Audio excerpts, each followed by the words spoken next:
Hey guys, Mindy here. Happy 2022, and because it's a new year, so we're doing a what's on my iPhone 13 Pro and all my favorite apps on this. And if you guys are like me who is lazy and wants to get things done faster on their iPhone, stay to the end for some tips on that. Let's talk about the first thing we see here, which is Apple's original silicone case. I'm rocking the orange color. Don't think it's called orange. As much as I love third-party cases, I still feel like Apple's very own MagSafe cases have the best magnets in them, so I feel like I can trust it almost 100%, so I don't have to worry about things sticking or not. And I also love how the silicone case feels, but one thing is that the quality is kind of like diminishing just within the month of using this case, and I don't really abuse my phone or my cases. I've already noticed dents and marks and scratches, and I don't even go out that much, so it's like, why? Anyway, this didn't even happen to my previous cases, and my mom is still using her 11 Pro Max case and it's still going well. So I guess it's just this batch of iPhone 13 cases. But enough of that rant, let's talk about the home screen. I'm so proud of this, guys. It's like, I've never seen my home screen more minimalistic than this. I'm so proud of it. So you can see this is an entire white, aesthetic, clean, minimalistic look that I'm going for. I was into dark mode for a while, but I wanted to change things up, and because it's a new year, so new look, you know. So if you see my lock screen wallpaper is my favorite actress, Alicia Debnam Carey, and I love her so much since the 100, so she's always sitting there. I usually wouldn't put her face here if I'm doing a video, but I figured why not be real with you guys and just have her there.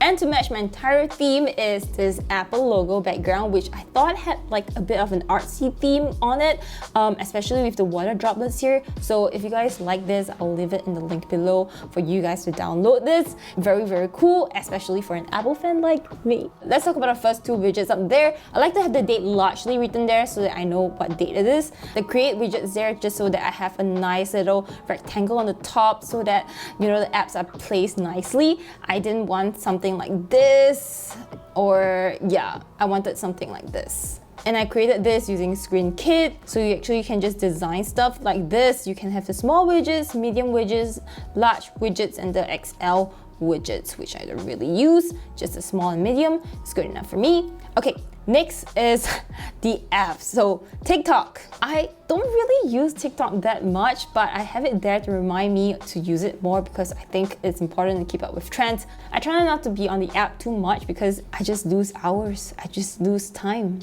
Next on the list, we have Facebook. It's another app that I don't really use because I'm just not a Facebook person, but it's important for work. I mean, I just created a Facebook page for the channel, so you guys can check it out if you like. It's also important to keep up with family and friends, so that's why I still have it here. Next, we have Telegram, which is a super duper important app. It's all my communications with my friends and myself, because for Telegram, you have this thing called saved messages, which means you can send stuff to yourself and save it. And what's best about Telegram is not only the stickers, which are super duper cute. Right here we can search for, look at all the stickers from Baby Yoda. It's like so adorable, I just can't. So yes, stickers are one of the best things about Telegram, but not only that, you can actually send full-size photos and files to yourself or to people. This is great if you're in uni or if you're working and you need to transfer full-size files to people or to yourself, like in my case. Next, we have Gmail. So this is kind of weird because I don't really like the Gmail app that much. I know a lot of people love it because of the organization, like you organize things into primary, social, and promos. Kind of like confuses me sometimes, but because I need to authenticate my Google logins using the Gmail app here, that's why I use the Gmail app on my iPhone, but on my computer, on my Mac, I use the Mail app. Next, we have the Messages app. I'm not really on it, but it's important for one-time passwords as well as to keep in touch with my family. My family chat lives on Messages, so it's still important to have that. Next is Twitter. Twitter is interesting. I'm on there mostly when I want to rant to the world using words. I'm also on Twitter to check out tech news, fandoms, reply my friends, and to talk to some of you, so do check out my Twitter if you haven't already. Next is Instagram, which I spend a lot of time on. I probably spend too much time on Instagram actually. I love stories a lot. I post stories almost every single day, and now they are Reels, which is very distracting as well, and I love it because it like it just keeps scrolling and scrolling and scrolling and later. And if you want to stalk me and see what I'm up to, Instagram is the best place to go to because I update it like almost every single day. But yeah, don't stalk me. Next, we have the Photos app, which I feel like I need to organize soon because I have 3 years of photos in here, even though it's nice to look back at them sometimes, but I feel like I'm going to run out of storage very, very soon. iPhone storage, yep, there we go. Oh my god, 184 gigs. Well, I mean, there's like 3 years worth of photos in this phone, so definitely need to organize this. Wow, WhatsApp takes up like 4 gigs and Telegram 3 gigs. I don't even use WhatsApp that much, that's the thing. Okay, next is voice memos, which is one of the most underrated app ever. I feel like it's so important to have a recorder with you at all times, and especially because sometimes like I'm like a verbal person and I need to say things out, speak my ideas out to myself and record it instead of typing or writing it down, because ideas just flow so much better when you are saying things out, at least for me. I'm kind of scared to hear myself. Right, but everyone knows the drama already. I'm very confused. This is also super important, especially if you want to record important stuff like classes, lectures, or if you get into an argument with a stranger and you need a voice recording for evidence sake.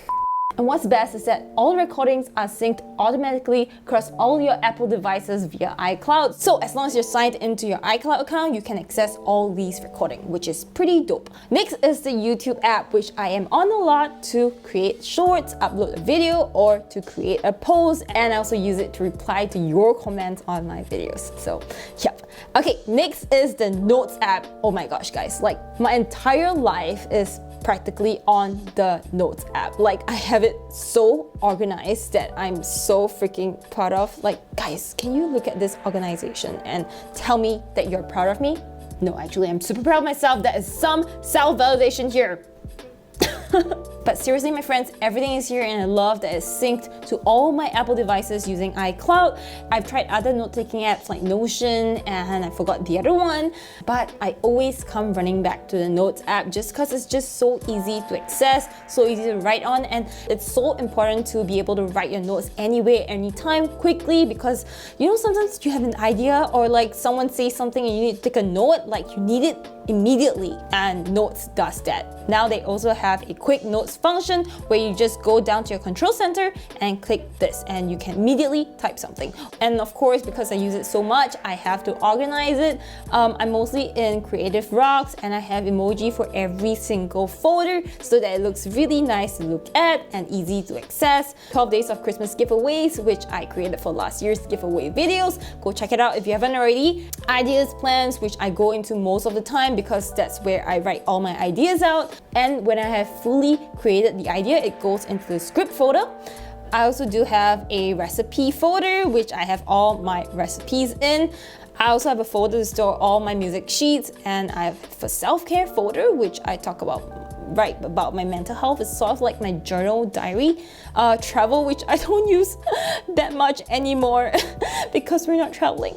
So that's it for the Notes app. Next is Google Maps, which I use almost every time I leave the house. At the bottom bar, I have the phone app to make phone calls, video calls, as well as to access my contacts. But I want to know, do you guys still make phone calls these days or just texting is enough? Like, I don't know, I still call people. So next on the super important bar is the Google app, which I use as my main internet browser app. It's just the quickest way to make any Google searches. Literally just click on the search bar and type whatever you want to search, and there you go, Google search done.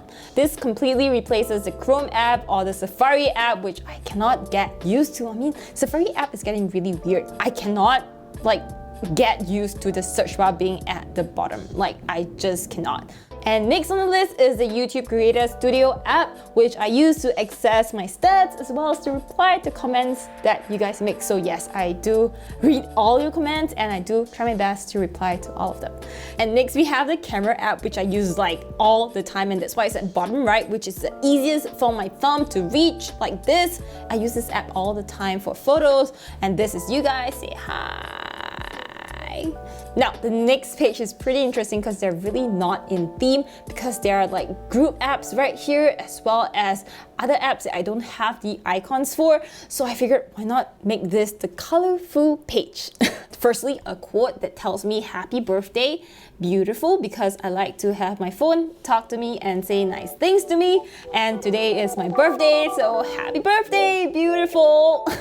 On the top left, we have all the finance app, like my bank apps from HSBC, UOB, Google Pay, Citibank, PayPal, Wise, Payoneer, and my digital wallet, which has all my cards, FaithPay, and the Split app, which I love using, especially when you're traveling with friends and you need to keep track of who paid what and how much and the currency involved. Yeah, that app is awesome in that, but I haven't traveled in a while, so haven't been using this in a while. Next is the SingPass app, which is super important because it contains my digital ID, and wow, thanks for knowing that this is a screen recording. So smart. If an officer or someone needs to check my ID, I just literally click into it and it shows my barcode and it can scan. Done. It's just so nice that I can just carry out my phone and not anything else when I'm going out. Next is the parking app. So I don't actually like having the parking app on my home screen because the color just doesn't match the entire page. Like, guys, it just doesn't match.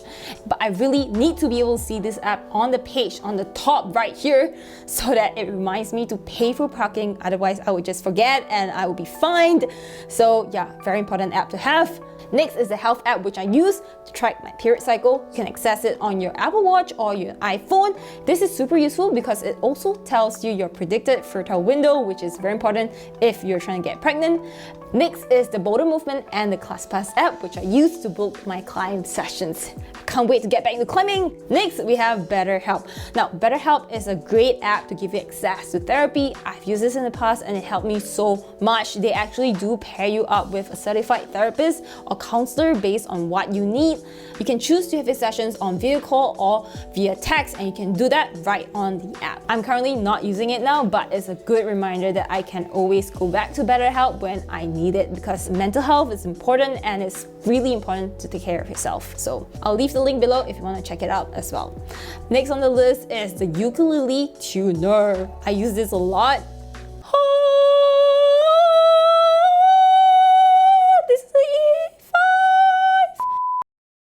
It's nice to have a digital tuner like this because my physical tuner is like out of battery all the time. I haven't changed the battery in years, so yep. Next we have Wattpad. I love Wattpad, oh my gosh. This is where I get most of my reading done. It's mostly for fan fictions. If you know, you know. It's a good way for my brain to relax and get addicted to new stories.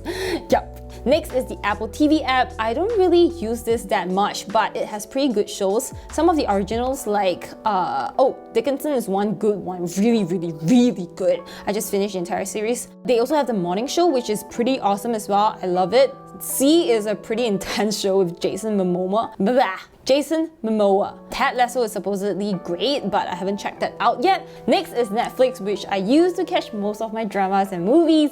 Love it. And recently there has been an insane increase in K-dramas, which I love, and my mom loves especially. She has watched so many K-dramas on Netflix. I need to start on my K-dramas because my best friend is like hammering me to watch.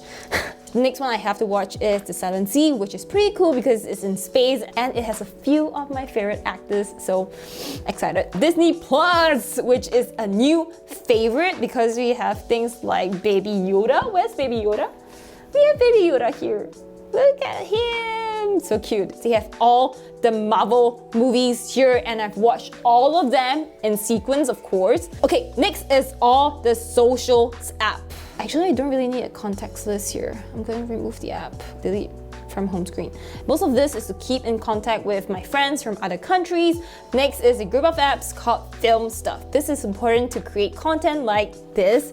First is the Imaging Age app that I use to connect to my Sony cameras so that I can see what I'm filming if I do not have a flip out screen or a monitor. Double Take, which I don't really use, but is like a multi-cam, but I haven't been able to make use of it, so didn't really use that. Next, DJI Go 4, which I use for my Mavic Air drone, but I haven't flown that in months, years.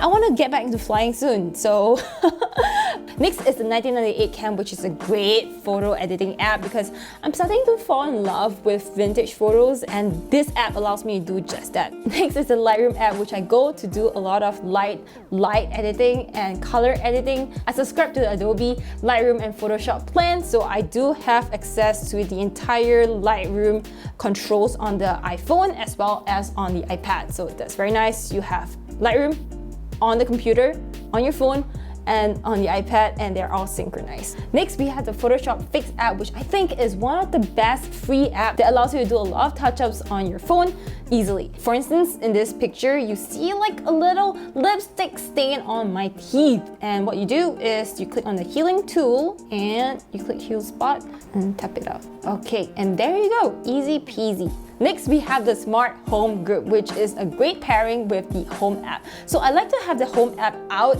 and easiest for my thumb to reach because I go into that a lot every single day. I set up my entire room to be smart so I can do things like change the lights to red, change the lights to purple, and it's really simple. Literally just say, turn lights to red.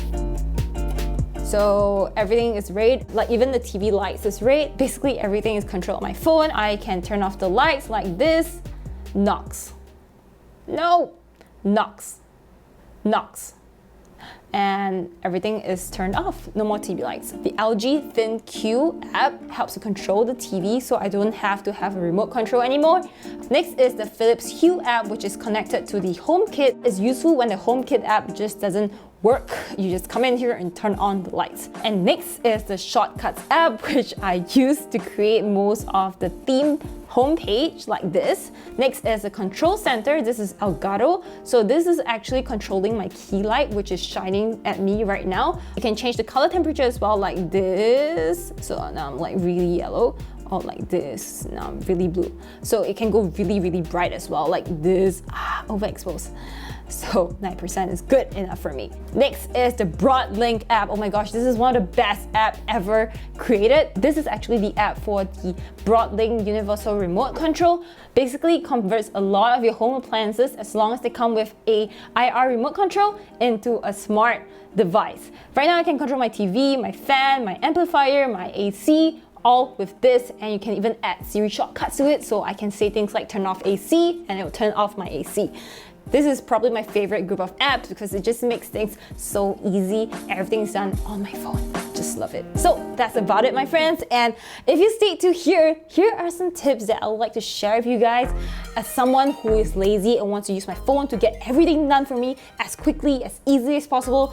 Number one, I like to only carry my phone with me whenever I go out. So very importantly is to have all your digital cards and credit cards in this, like what I've showed you. And next, very importantly, if you have an Apple Watch, it's essential for you to do this, is to connect your Apple Watch to your iPhone such that you can unlock your iPhone using your Apple Watch, so that when you're outside and wearing a mask and your Face ID doesn't detect your face, as long as you have your Apple Watch close to you, you can actually unlock your phone with your Apple Watch without needing that to take off your mask.